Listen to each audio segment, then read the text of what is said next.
Baik, selamat siang Prof dan teman-teman sekalian. Di sini kami dari kelompok 1 akan mempresentasikan hasil diskusi kami terkait linguistik forensik.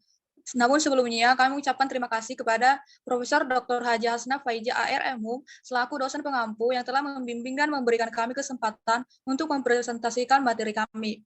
Adapun anggota dari kelompok 1 yaitu yang pertama Hasan Al-Abdi, kemudian Najifah Fadila, yang ketiga saya sendiri Netyu Lian Situmorang, dan yang terakhir Willia Puspa.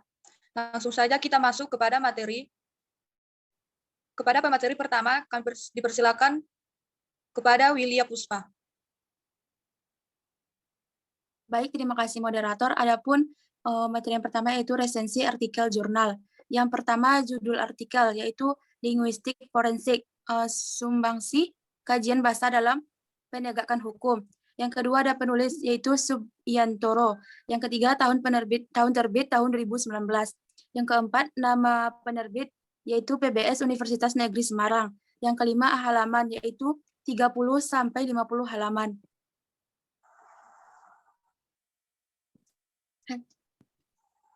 Resensi, bahasa pada dasarnya sudah menyatu dengan kehidupan manusia.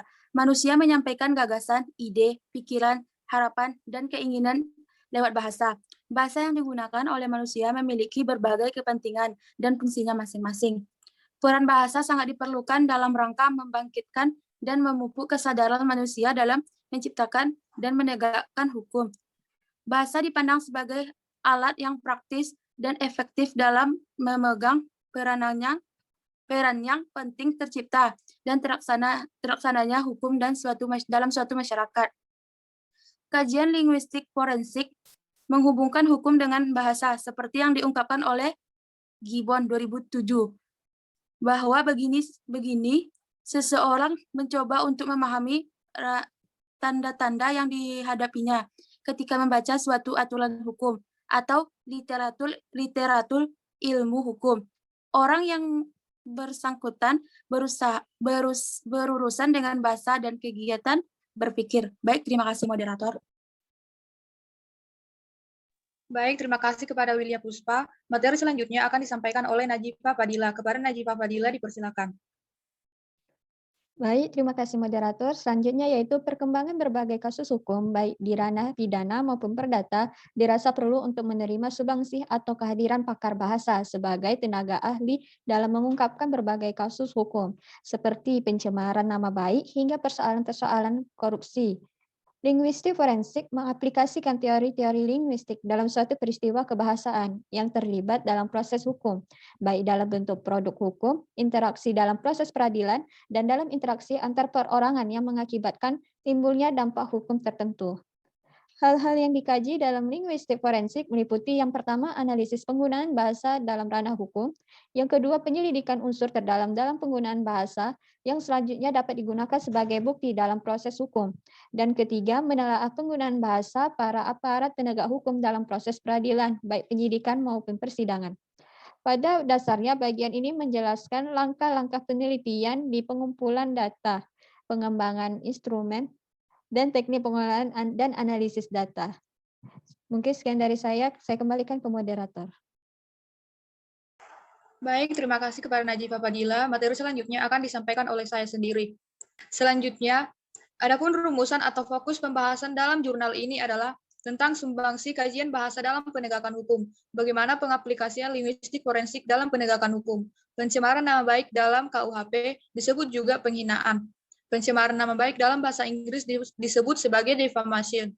Perbuatan tersebut merupakan hal yang bisa dilaporkan ke kepolisian karena ada pihak yang merasa dirugikan, yakni nama baiknya dicemarkan atau kehormatannya dilecehkan, bahkan dirusak. Dalam hukum online, dijelaskan pencemaran nama baik dalam UU ITE pasal 27 ayat 3, setiap orang yang dengan sengaja dan tanpa hak mendistribusikan dan atau mentransmisikan dan atau membuat dapat diaksesnya informasi elektronik dan atau dokumen elektronik yang memiliki muatan penghinaan dan atau pencemaran nama baik, bukan delik, biasa ditinjau dari segi esensi, delik penghinaan dan aspek historis. Dari esensi penghinaan, pencemaran nama baik dinyatakan sebagai perbuatan menyerang nama baik seseorang atau kehormatan yang berdampak pada pencemaran atau perusakan nama seseorang atau pihak-pihak yang dirugikan. Konten dan konteks tuturan atau tulisan seseorang yang ditujukan kepada pihak tertentu dikatakan sebagai perbuatan menyerang nama baik hanya dipahami oleh korban serangan pencemaran nama baik karena mereka yang merasakan dihina, terhina, terlecehkan. Menurut Sitompul 2012. Di sisi lain diketahui, Undang-Undang memberikan perlindungan hukum terhadap harkat dan martabat warga negara sebagai hak asasi manusia. Ditambahkan oleh hukum online bahwa konteks berfungsi menilai secara objektif konten penghinaan. Konteks yang dimaksud meliputi bagaimana perasaan pihak yang diserang dan bagaimana perasaan pihak yang menyerang. Tujuan penyerang menyebarkan penghinaan tersebut. Berdasarkan hal tersebut, untuk menangkap konteks terhadap konten hinaan, diperlukan pakar bahasa, pakar psikologi, dan pakar komunikasi. Selanjutnya, aspek historis pasal 27 ayat 3 UU ITE jika ditinjau berdasarkan Kitab Undang-Undang Hukum Pidana atau KUHP pasal 310 dan pasal 311 dinyatakan bahwa penghinaan termasuk dalam delik aduan. Hal ini diperkuat dengan putusan Mahkamah Konstitusi nomor 50 PUU VI 2008. Dari kedua pernyataan hukum tersebut, penghinaan merupakan delik aduan. Baik, untuk materi selanjutnya, untuk kelebihan dan kekurangan artikel akan disampaikan oleh Najifah Fadila. Kepada Najifah Fadila dipersilakan. Baik, terima kasih moderator. Selanjutnya kelebihan dan kekurangan artikel. Kelebihan yaitu ke artikel jurnal ini adalah memberikan informasi yang lengkap tentang linguistik forensik dari pengertian, ruang lingkup, manfaat, implementasi, hingga contoh kasus. Informasi yang terstruktur serta gambar memberikan kemudahan pembaca untuk memahami informasi yang disampaikan mengenai linguistik forensik. Sedangkan kekurangan artikel jurnal ini adalah fokus pembahasan lebih menjelaskan mengenai hakikat linguistik forensik. Beberapa bagian penulisan masih ada yang belum berjarak sehingga sedikit menyulitkan pembaca memahami kata pada artikel jurnal. Selanjutnya saya kembalikan kepada moderator. Baik, terima kasih kepada Najifah Fadila. Sekian materi dari kami. Mohon maaf apabila terdapat kesalahan dan kekurangan. Akhir kata, saya mewakili kelompok 1 mengucapkan terima kasih. Selamat siang.